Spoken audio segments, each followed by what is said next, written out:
Hola amigos, muy buenos días. Hoy es 15 de julio de 2020. Continúo entonces con este estudio de la domática jurídico-penal.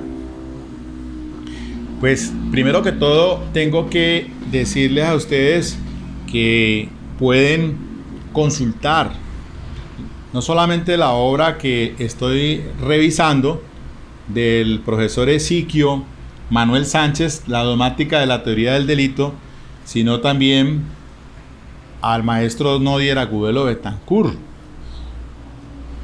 o también al profesor Carlos Arturo Gómez Pavalló.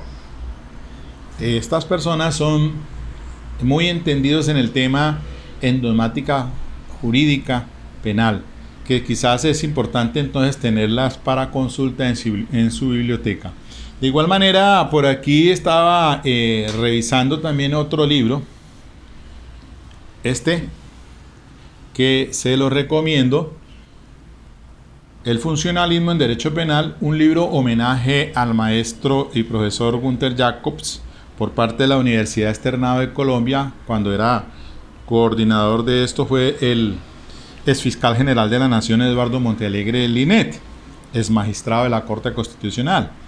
Esta fue publicada en el 2003.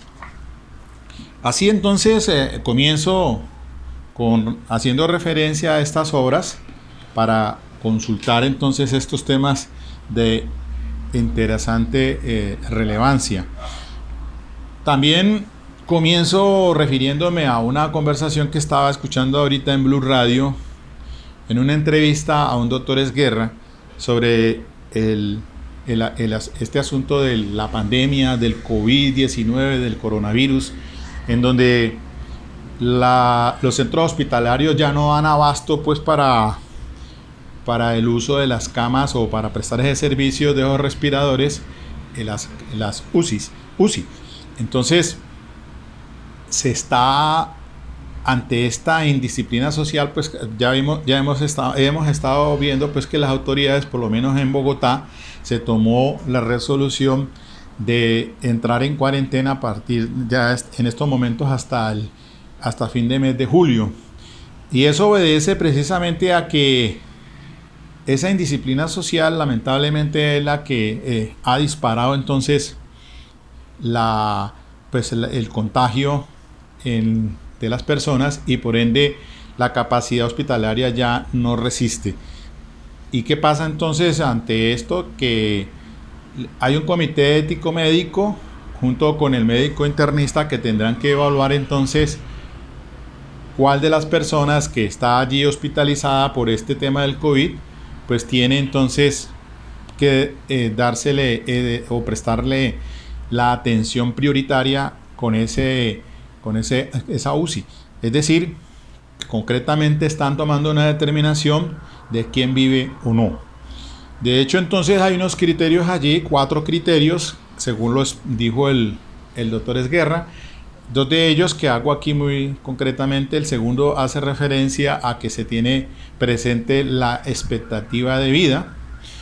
Y el tercero hace alusión pues a unas condiciones preexistentes de morbilidad, es decir, la hipertensión y la diabetes, que hace más vulnerable a las personas. Es decir, de hecho en estos momentos pues los adultos mayores de 70 en adelante, pues personas que tienen alto grado de vulnerabilidad, pues el confinamiento aún continúa.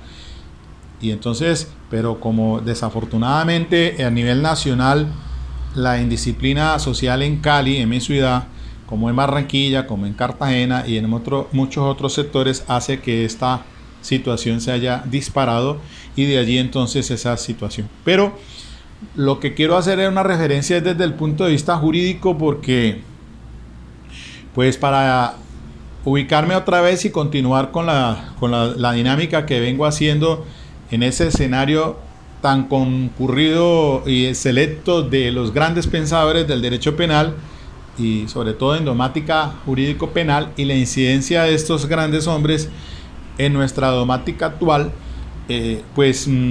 decía que allí hacen presente no solamente los monopolios o o las multinacionales que tienen que ver en este país donde se generan riesgos al verter residuos sólidos en los ríos, contaminación no solamente pues de los ríos, sino también en los recursos naturales.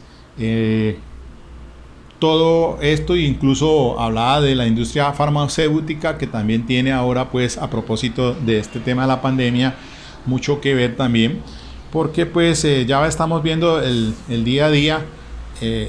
Y aquí, para tomar el ejemplo de Cali, con el médico, el doctor Ospina, pues que es pionero en el tema de utilizar esa ivermectina a efectos de establecer entonces un paliativo de esos estados críticos, personas que entran en fase 1 o 2, y evitar que llegue a la tercera, que es precisamente a la utilización de esos respiradores que son los que escasean.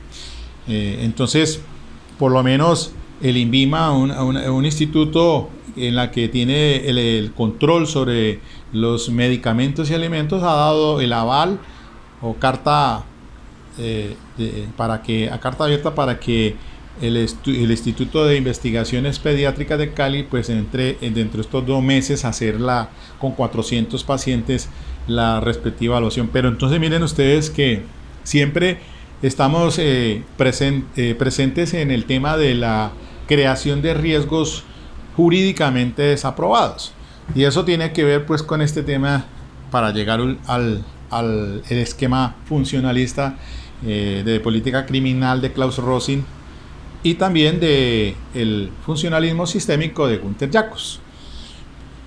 Entonces, frente a la primera situación que planteamos ahora, ese comité de médicos de ética médica pues tienen diría yo, una responsabilidad altísima, y que nadie quisiera estar en los zapatos de un médico en estos centros hospitalarios para tomar esa decisión entonces de quién tiene prioridad para que utilizar esas UCI, y como quien dice entonces son las personas encargadas de disponer quién vive o no.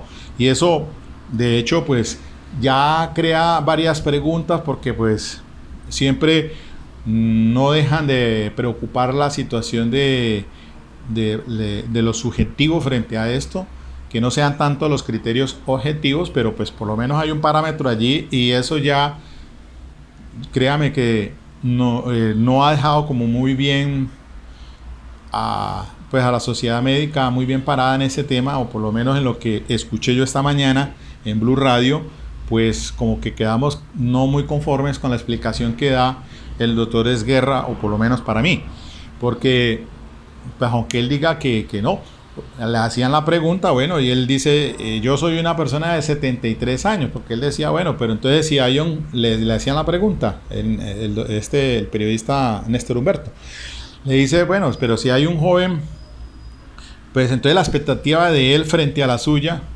digo, no, yo tengo 73 años, pero ¿quién tiene más expectativa de vida? Entonces ya por ende está uno sujeto a una situación de esa, de que seguramente entre un joven de 25 años a una persona adulto mayor, pues le van a decir, no, pues la expectativa de vida es para el adulto mayor, y está este joven, entonces ¿a quién le van a dar esa prioridad? Y así por el estilo. Entonces, aunque pues no sé, incluso dice el doctor Guerra que en un centro hospitalario manejan un comité ético médico, pero que no puede ser aunque están esas cuatro criterios, puede ser que difieran de otro comité ético de otro centro hospitalario. Entonces eso, pues uno dice, bueno, aquí surge la pregunta. Entonces, si frente a esa situación vamos a denunciar penalmente al comité ético médico, ellos, entonces el abogado que le toque la defensa va a decir, bueno, ¿cómo resolvemos el tema? Por el asunto del estado de necesidad disculpante, o que es una causal de ausencia de responsabilidad, o si nos metemos por el tema de la no exigibilidad de otra conducta de que trata la culpabilidad. Y aquí entonces, para ir entrando en materia, pues tiene que ver esto mucho también con lo que les decía en el caso que se presentó lamentablemente en Tasajera, allí en Magdalena, con la explosión pues del carro cisterna, Y lo analizamos desde ese criterio del funcionalismo de Klaus Rosin con la creación pues de la elevación del riesgo del fin de protección de la norma y la autopuesta en peligro. Entonces dábamos la solución de que esas personas pues prácticamente se pusieron en una situación de autopeligro y que pues cuál es el fin de protección de la norma. En ese caso y se decía pues bueno, el conductor del vehículo, partimos de la base de que no obró imprudentemente, que obró observando el deber objetivo de cuidado y que su conducta no fue imprudente, porque se le atravesó una babilla y que para esquivarla y no matar el animal, se voltea el carro. Pero allí viene esta situación particular de la costa atlántica, donde pues recientemente hemos escuchado que siempre hay saqueo de esos vehículos que se voltean en la vía pública, y la gente pues no asumió ese riesgo y a conciencia obraron de tal manera, admitiendo su propio riesgo. Y aquí tiene que ver entonces todo con lo de los criterios para determinar, entonces les decía, sobre la imputación objetiva para establecer pues que el resultado corresponde a un riesgo jurídico desaprobado o no permitido dentro del tipo penal. Entonces están unas figuras que se manejan como son las acciones a propio riesgo, el tema del principio de confianza, el riesgo permitido y el tema de la prohibición de regreso, que pues obviamente que por cuestión del tiempo aquí no puedo hablar sobre eso en estos momentos. Y también entonces para establecer si el resultado se concreta en esa creación de riesgo, pues están esos fenómenos de que nos hablaba pues Klaus Rosin, del fin de protección de la norma, la elevación del riesgo y la autopuesta en peligro. Entonces esto hoy por hoy pues miren que el artículo 9 del Código Penal, la ley 599 del 2000, tenemos prácticamente a comienzos del siglo ya XXI, pues 20 años con esta codificación, y ella tiene mucho de esquema finalista cuando adopta criterios en el artículo 32, numeral 10 y 11, sobre el error de tipo y el error de prohibición. Uno bajo la respuesta de la teoría limitada de la culpabilidad y el otro de la teoría estricta de la culpabilidad. Entonces les decía que si el uno es vencible, se resuelve o se responsabiliza si la conducta está tipificada como imprudente, o que si es error de prohibición, entonces si es vencible se debe resolver con un dolo atenuado. Y eso tiene su explicación en este tema que estamos manejando, y por qué eso ya sería su momento oportuno cuando entremos a ver el esquema finalista de Hans Belzel. Pero por el momento quiero solamente decir que en días pasados, pues cuando hice la exposición sobre ese radicado reciente en ese delito sexual que se hace con amor, que no es delito, y para tratar pues el tema del error de prohibición invencible disculpante de la responsabilidad. Entonces justamente es cuando se tiene que entrar a revisar el tema de la culpabilidad, ese juicio de reproche, esa conciencia de la antijuricidad. Y el código pues dice ahí en el numeral 11 que para estimar establecida la conciencia en términos razonables, tiene que estar actualizada ese conocimiento del injusto, y es allí donde la Corte Suprema de Justicia entra a evaluar de que por lo menos la Fiscalía no probó que esa actualización de ese conocimiento del joven que tenía relaciones pues sexuales consentidas con su novia, que a pesar de que estaba diciéndole que frente a la limitante de la edad de los 14 años, menor de 14 años, esa es una presunción es de jure que no emite prueba en contrario, es decir, porque la legislación establece de que una joven menor de 14 años pues no tiene libertad y disposición de carácter sexual, entonces aún existiendo el consentimiento. Y mire que esto, en el tema del consentimiento, aquí, ya que lo menciono así, pues cabría preguntarse entonces si en el caso de que están 10 personas ahí en ese centro hospitalario, pero no hay sino cama para 9 o respiradores para 9. Entonces uno toma la decisión y dice, bajo el libre consentimiento señalado en el numeral segundo del artículo 32, dice, se actúe con el consentimiento válidamente emitido por parte del titular del bien jurídico en los casos en que se pueda disponer del mismo. Porque puede suceder que alguien diga, bueno, yo al menos diría, la persona que está allí, yo tengo 75 años y hay un joven de 30, pues déle la prioridad a él. ¿Por qué no? Un consentimiento de su parte. Preguntas que me surgen. Entonces, esto, ligándolo pues frente al tema del delito de conducta sexual, quiero decir pues que ahí sí no tiene libre disposición. Como lo indica la norma, no se puede disponer del mismo. Es decir, un joven menor de 14 años, no. Ustedes me dirán allí, me estarán preguntando, bueno, Miguel, pero si es que en cuestión de disponer del mismo, en ese caso sí, porque ya es una persona mayor de edad, y una persona mayor de edad puede tomar la decisión. De hecho, en un hospital siempre le hacen firmar a usted el riesgo cuando entra a cirugía, porque ahí se puede quedar usted por el tema de una hipertensión que tenga una causa de morbilidad, y que usted se puede quedar en la cirugía. Pero fírmeme aquí entonces, usted este libre consentimiento de que va a entrar a esa cirugía y que el riesgo lo asume usted. Puede suceder eso, esa misma pregunta puede hacerse allí entonces, y no habría ninguna responsabilidad al médico, digamos, diría, porque la persona dispone, listo, yo simplemente dejo que otra persona utilice. Pero bueno, no es el caso.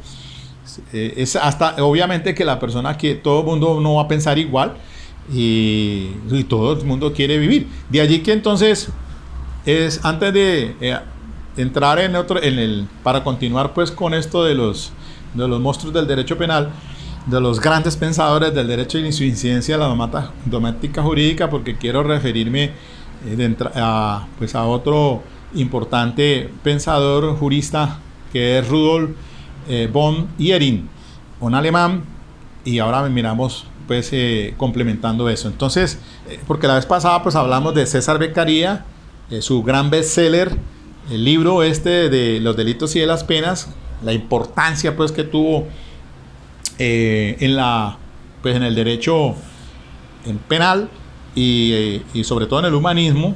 Ahora, en ese momento influenciado por los enciclopedistas, y frente a esa revolución francesa que se dio pues para 1789, y después el cambio que tuvo en Europa frente a eliminar por lo menos la pena de muerte o decapitar lo que hablamos el otro día, todas las clases de ejecuciones, pero en los juicios criminales sobre todo. Entonces, esas torturas y acabar con todo eso tuvo su influencia por César Beccaria, quien causó ese revuelo con ese bestseller jurídico en ese momento. Y es que después les hablé de von Feuerbach, pues del que le debemos la importancia dentro del garantismo procesal, ese apotema del nulo crimen, nulla pena sine legi, y todos los aforismos que tenemos en materia procesal tan importantes, y de él pues hay que hacer referencia al maestro Luigi Ferrajoli en su gran obra Derecho y Razón. Pero ya habremos de hablar un poco más de él. Pero lo que quiero decirles es que, para darles una antesala de Rudolf von Ihring, el gran pensador del siglo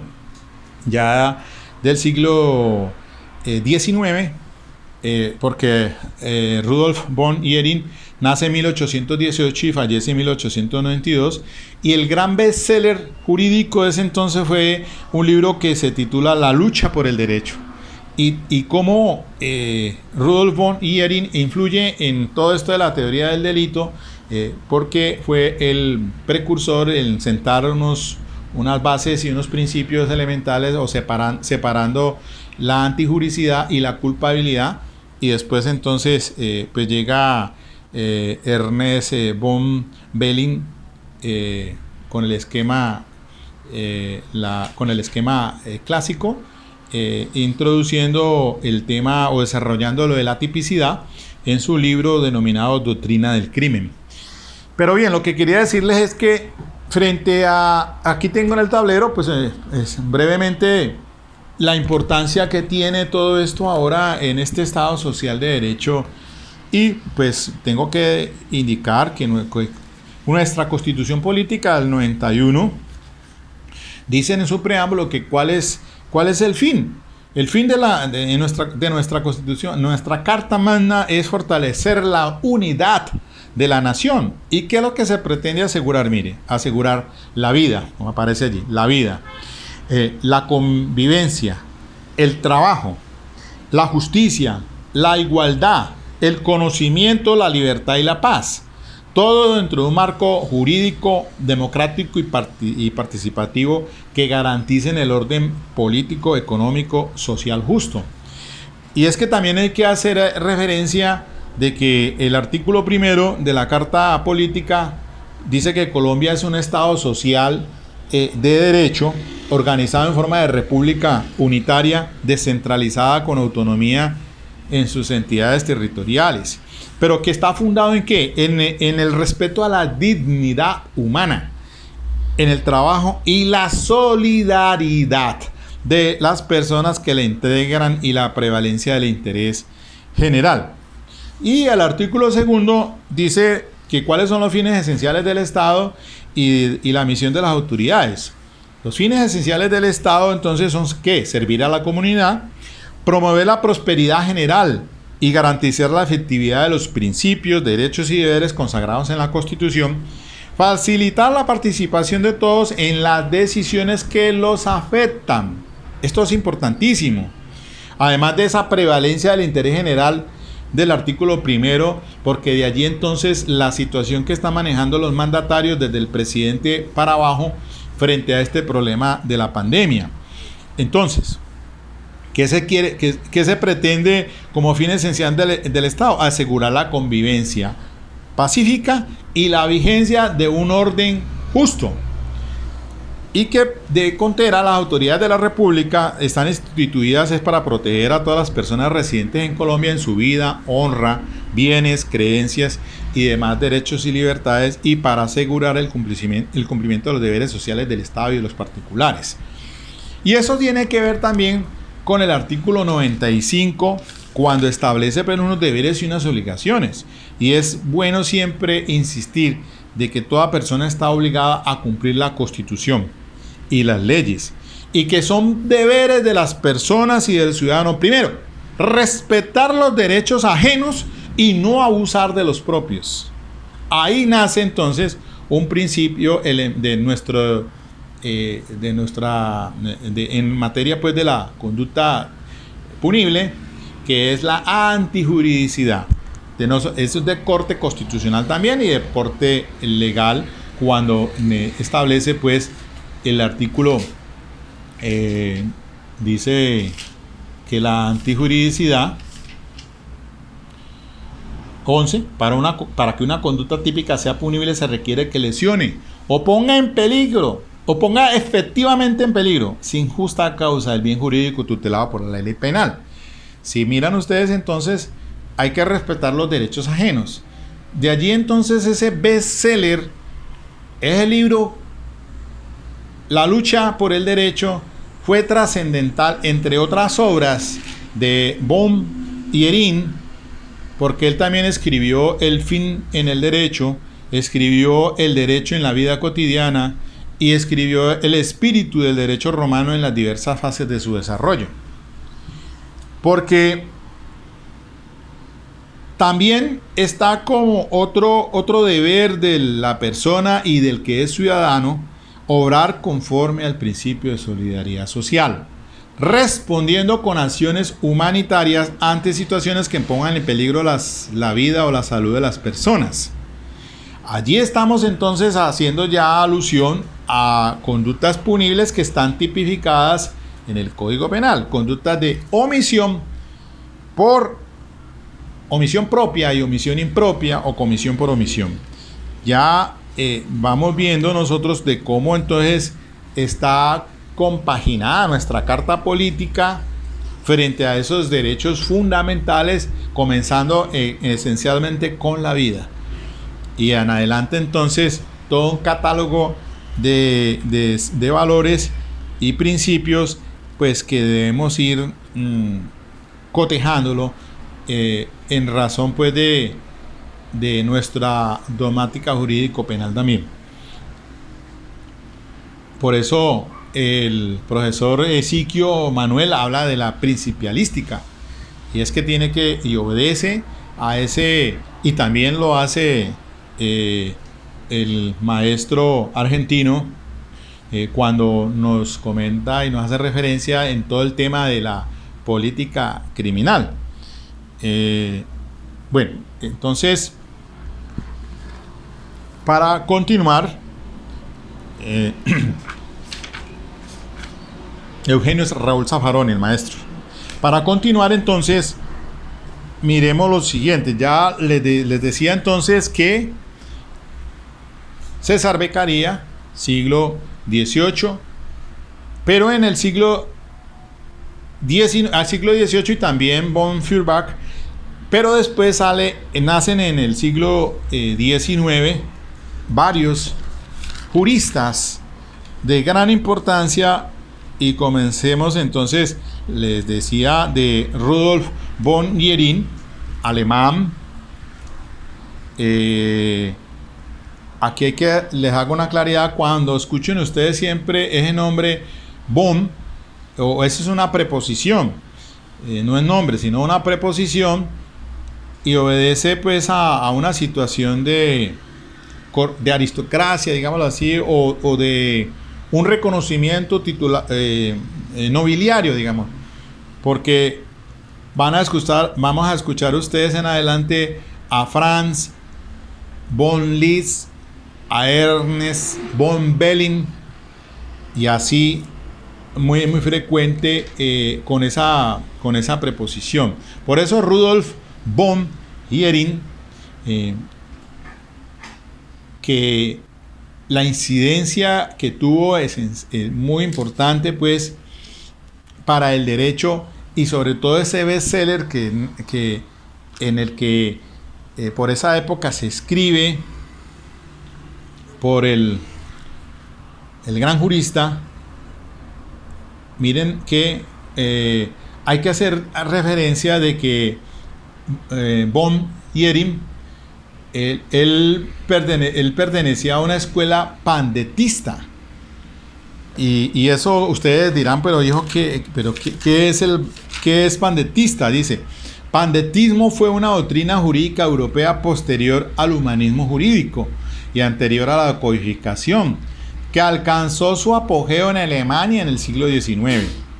La escuela pandetística trataba de analizar los textos del derecho romano, siguiendo el método de la dogmática jurídica. De allí entonces, por esa razón, escribe ese libro, El espíritu del derecho romano, en las diversas fases de su desarrollo. Pero entonces, con base en esa escuela pandetista, con esa dogmática jurídica, el método de dogmática jurídica al estudio de los textos del derecho romano, se buscaban entonces extraer los principios, así como deducir conceptos nuevos. Y eso hace entonces que en este orden de ideas, pues, y el maestro von Jhering, el jurista, pues marcara la pauta, al igual que otros pensadores también, que hacen la distinción de lo que es antijuridicidad y la culpabilidad. Viene el jurista von Jhering para en 1867.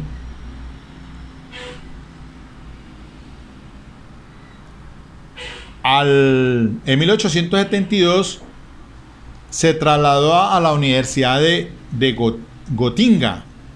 Ahí es cuando publica esta obra, pues, que les comento, La lucha por el derecho, uno de los mayores bestsellers jurídicos, del que se hicieron cerca de 23 ediciones en alemán hasta la muerte de Jhering. De este pequeño libro existen traducciones para la práctica totalidad de las lenguas mayoritarias y aún hoy siguen redactándose como respuestas de demanda en las facultades de Derecho.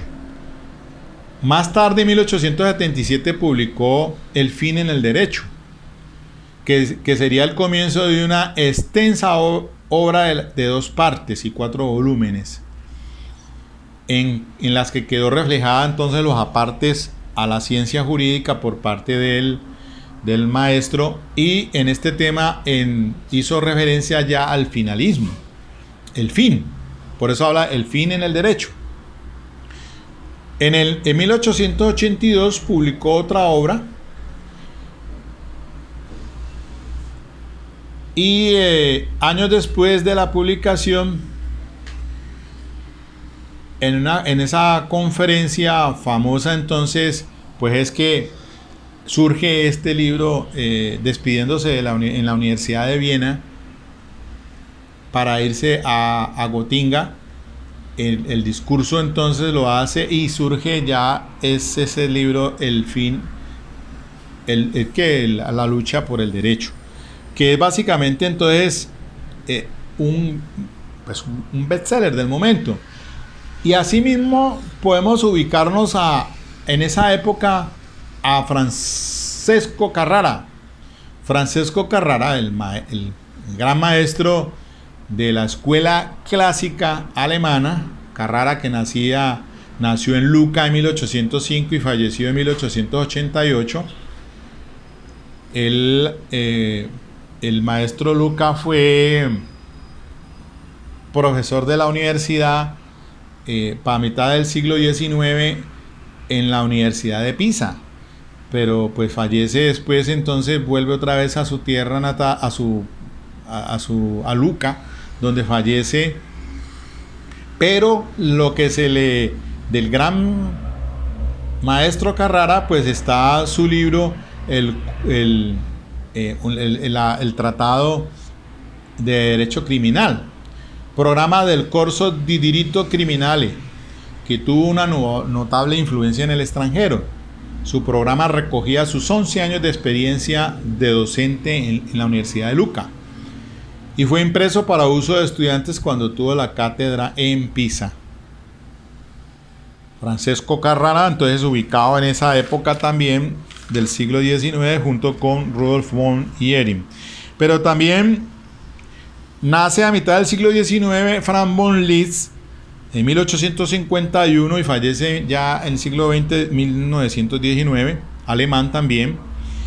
Pues causalista naturalista, al igual que Ernest von Belling, también otro alemán, ambos del esquema, no de la escuela, porque las escuelas clásica de Francisco Carrara y la escuela positiva de su gran exponente Enrico Ferri. Les decía el otro día de Enrico Ferri, haciéndole un seguimiento, la influencia que tuvo en el código de 1930 en Italia fue por Enrico Ferri, pero de orientación positivista, y ese tuvo mucha incidencia en el código del 36 nuestro acá en Colombia.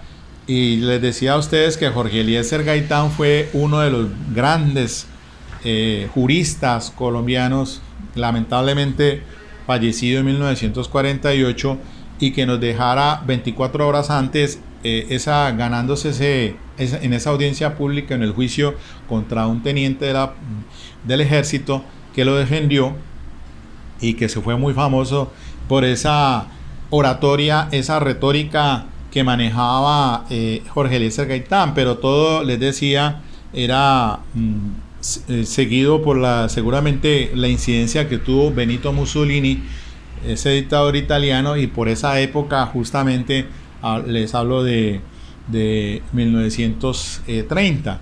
Entonces el Jorge Eliezer Gaitán, discípulo de Enrico Ferri, pues absorbe todo ese conocimiento y regresa a Colombia, y su incidencia aquí seguramente también, por eso les decía, en el código del 36 de orientación positivista. Y de Rudolf von Jhering, de Francisco Carrara, la incidencia fue en el código penal de Sanardelli. Pero estamos hablando pues de en 1889, es decir, un año después de su muerte. Influenció en sus conocimientos y su tradición jurídica, influyó pues para la expedición de ese código de Zanardelli, que seguramente también tuvo una orientación aquí en Colombia para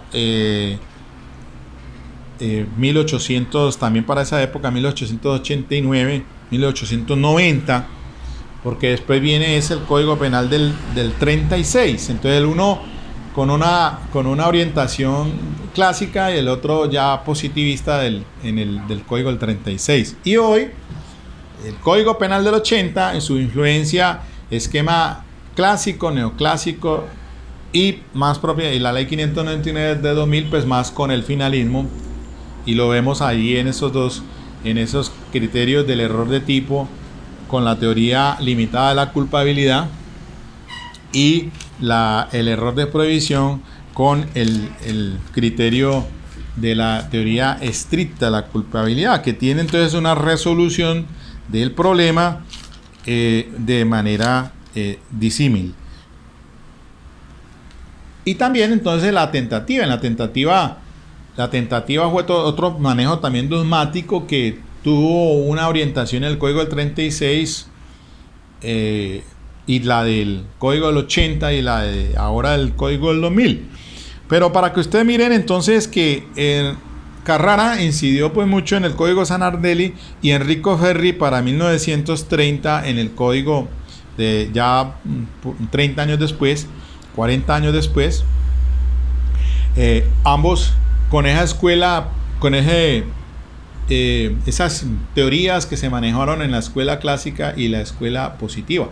Pero ya viene entonces el conocimiento científico, digámoslo así, de la teoría del delito como dogmática jurídico-penal, con los esquemas clásico, neoclásico, clásico con Franz von Liszt, Ernest Belling, el neoclásico con Ernest Meyer, porque Ernest Meyer y Hans Belzel en el finalismo, Klaus Rosin del funcionalismo y Gunther Jacobs con el funcionalismo sistémico. Pero también por esa época del siglo XIX y siglo XX, el gran maestro español Luis Jiménez de Azúa, que no puedo dejarlo de citar porque tengo una de sus obras, La Ley y el Delito, escrita en 1945, y también tiene otro tratado de derecho penal también, Luis Jiménez de Azúa. Este español pues exiliado en Argentina, nace en 1889 y fallece más recientemente en 1970. Se huye pues de esa guerra civil de Franco y se exilia en Argentina. Pero miren que lo que quiero decirles es que en esa época joven, cuando militaba en el socialismo y todas esas cosas, pues seguramente Luis Jiménez de Azúa tuvo la oportunidad de ir a hacer un recorrido por Suiza, Francia e Italia, y ahí conoció a Franz von Liszt. Por eso entonces algunas traducciones de las obras de Franz von Liszt fueron hechas por Luis Jiménez de Azúa e ingresadas en la doctrina pues española. Y de hecho pues Luis Jiménez de Azúa, que también gran jurista español, de incidencia también aquí en Latinoamérica para nosotros, por suerte, cuando pues se exilió en Argentina después de cuando se inició esa guerra en 1936. Lo que quiero pues subrayar, mis queridos amigos, por cuestión del tiempo, vamos viendo, es que cuando nosotros revisamos nuestra ley 599 de 2000, el Código Penal, pues ahí hay mucho de toda esta dogmática jurídico-penal. Y es que alguien me preguntaba, pero es que la gente dice, ay, pero ¿qué es esa dogmática jurídica penal? Ahora yo he presenciado pues como ese cambio de paradigma frente a la entrada en vigencia de la ley 906 de 2004, ese código de procedimiento penal que tenemos nosotros de orientación anglosajona. Y entonces cambió todo ese paradigma de la ley 600 de la legislación escritural, y entonces le dimos entrada a un código de procedimiento que no, pues, del que no estábamos como muy preparados para ellos, o no estábamos esperando. Todo un sistema penal acusatorio. Y allí pues entonces sí tiene mucho que ver Luigi Ferrajoli en Derecho y Razón, porque todos esos apotegmas y principios del garantismo penal, ahí sí viene en a colación, y lo que pues se maneja muy bien allá a cuántos años, de 14 años de vigencia del código, la ley 906 de 2004, 16 años, ya tenemos por lo menos un recorrido importantísimo de la jurisprudencia en sus inicios de la Corte Constitucional para el 2005, pero ahora más en la línea jurisprudencial de la Corte Suprema en sede de casación penal, que han ido morigerando todo el sistema penal acusatorio, esos que no tenemos como la regulación que trae la ley 906, a veces hay que complementarla justamente con las decisiones de la Corte Suprema de Justicia. Ya de hecho ustedes ven siempre el énfasis, por lo menos en esa línea que maneja la sala de la doctora Patricia Salazar Cuellar, y detrás de ella pues está el doctor Fernando Bayona, un magistrado auxiliar, pues que creo yo en sus diferentes conferencias que he tenido oportunidad de asistir, es un hombre un jurista muy preparado, y quizás esos pensamientos ahí se ven reflejados también en esas decisiones de la doctora Patricia Salazar Cuellar. Pero la dogmática jurídico-penal, siguiendo el ciclo Manuel, por lo menos mire aquí lo que dice, la dogmática es límite al poder punitivo del Estado, dice en la página 80. Es garantía de la realización de los derechos fundamentales del procesado al interior del proceso penal, y sobre todo hace más segura la aplicación proporcional, igualitaria y justa del derecho penal. El conocimiento sistemático garantiza dominio sobre la materia penal, y con ello contribuye al logro de la seguridad jurídica, cometido esencial del Estado social y democrático de derecho. Pues mala noticia para los que piensan que no, que la dogmática jurídico-penales son, ¿de qué nos sirven? No nos sirven. Obviamente que el que diga eso es porque o está muy mal informado o está muy mal preparado, pero hoy quien maneja dogmática jurídico-penal tiene las respuestas en estas materias, y miren ustedes todo lo que estamos viendo día a día. Y miren, es que para no ir muy lejos, ya escuché por ahí yo un audio o un video que está rodando en las redes sociales. Le hacen una entrevista al exfiscal general de la Nación, al ex magistrado de la Corte Constitucional, de que les citaba ahora, Eduardo Montealegre Liné, que va a presentar denuncia penal contra el expresidente Álvaro Uribe, porque cuando era gobernador tuvo que ver según él, tuvo que es responsable y debe responder por las masacres del Aro y de la Granja, al igual que lo que le sucedió al general Humberto Uzcategui con el caso de la masacre de Mapiripán. Y es que de mano propia conozco, pues sí, la sentencia de unificación SU 1184 del 2001. Esa sentencia, al resolver una tutela frente a ese tema por competencia en la justicia penal militar, en las conductas de comisión por omisión, sale a relucir el tema de la posición de garante. Por eso entonces el exfiscal Eduardo Montealegre dice que él tenía la posición de garante, y que pues como está hoy en día nuestra constitución política, entonces de tal manera el artículo 5º señalado ese deber y esa posición de garante contemplada allí, y que para este caso, pues el caso de Humberto Uzcategui, que fuera condenado a 37 años y que ahora pasó a la JEP, pero ese caso manejaron el tema del error de prohibición del artículo 11 justamente, y ustedes pueden revisar una sentencia que es la 35113 de 2014, magistrado ponente Eugenio Fernández Calier. Allí es una decisión muy controversial, 5 contra 4, 5 favor de que no procedía el error de prohibición, y justamente pues se alegaba era eso, ¿no? Entonces, sí, la situación del general estaba en posición, teniendo esa posición de garante, y ahora que les he dicho a ustedes pues que les comentaba para adelantar un poco al tema del funcionalismo sistémico de Günther Jacobs, y para ello entonces, por eso esta obra importante que la pueden ustedes consultar, justamente quien primero hace una referencia a la misma es el doctor Eduardo Montealegre Linné. A propósito, el maestro Günther Jacobs cumple 83 años ahora, el 26, creo que es el 26 de julio, está cumpliendo 83 años. Miremos a ver si le hacen otro homenaje al maestro. Pero en la instalación hubo intervención, en la instalación y clausura. Frente a esto hubo pues unas intervenciones allí importantes, pero el estudio introductorio a la obra de Günther Jacobs lo escribe Eduardo de Montealegre Linné.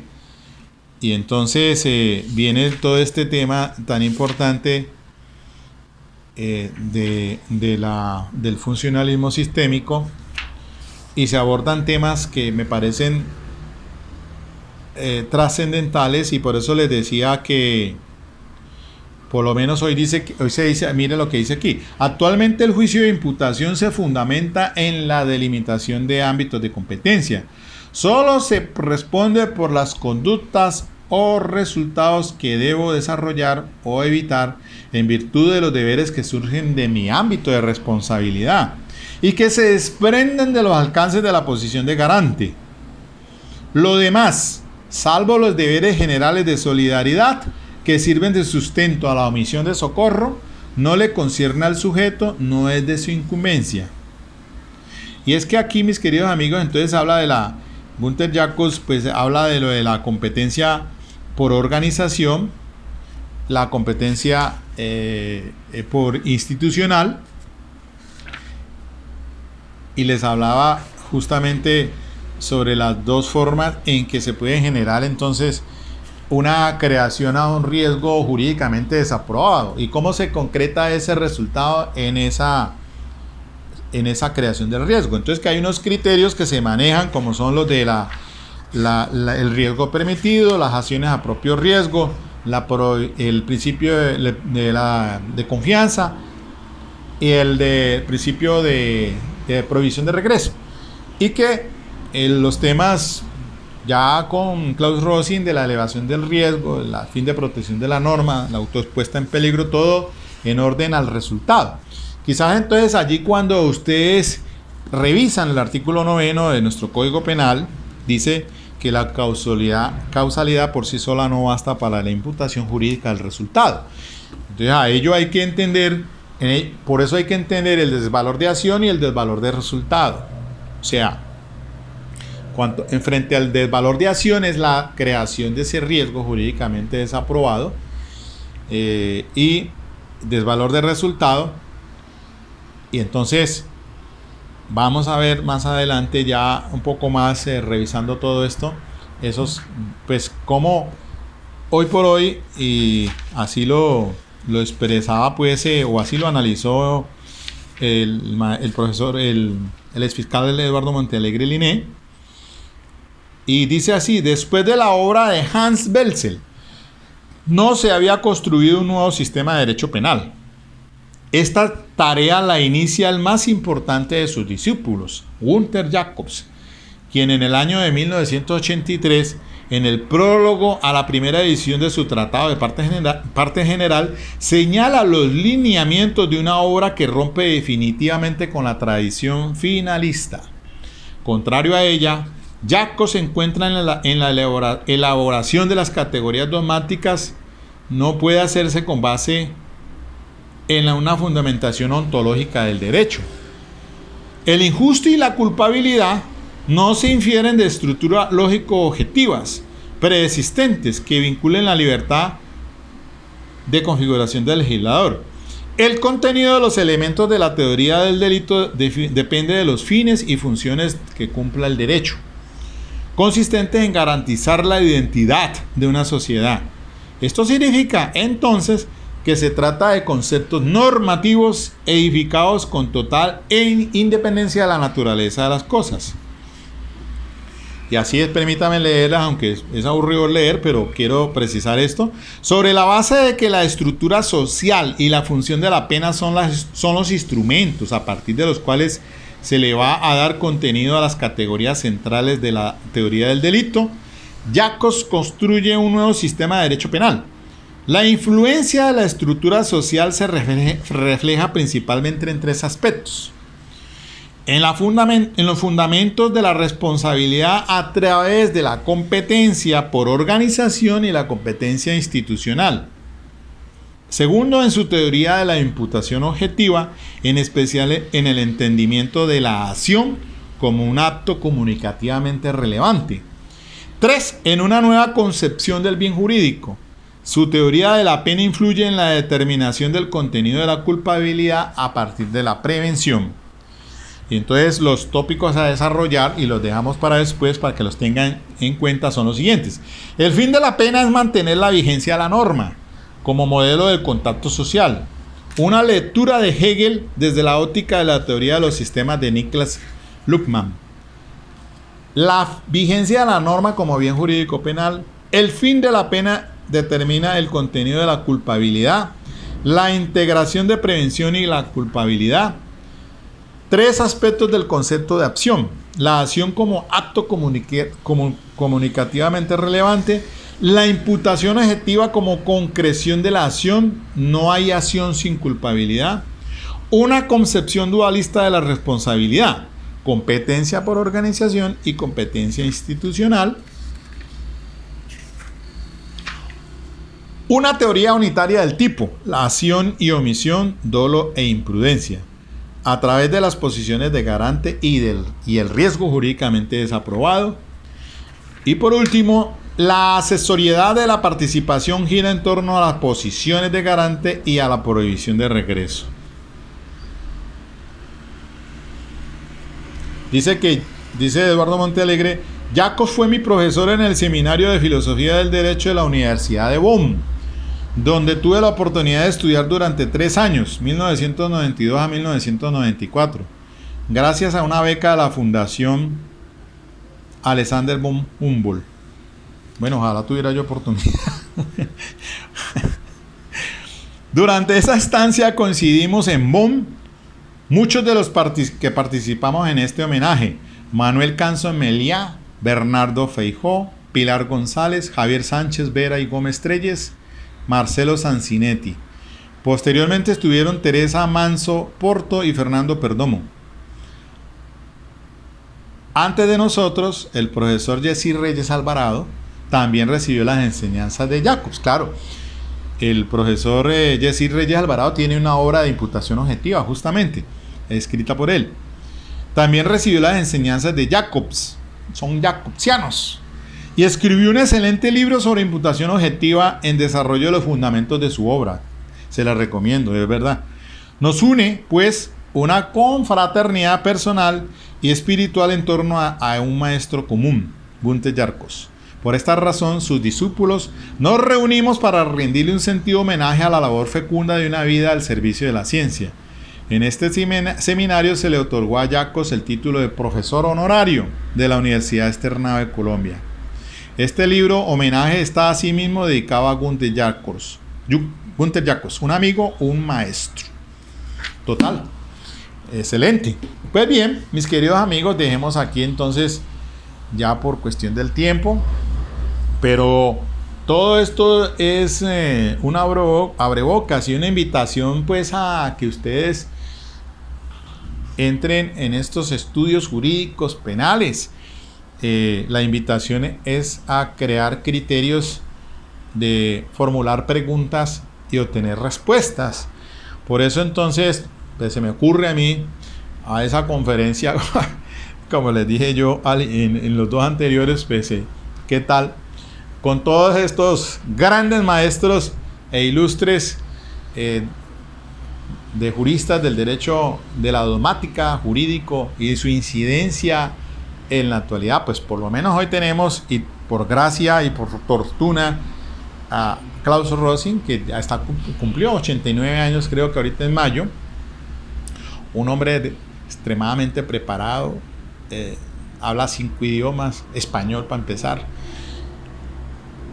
Gunther Jacobs también, es hombre que va a cumplir 83 años, si mal no estoy. Ahora pues ojalá se haga un homenaje a este gran jurista alemán.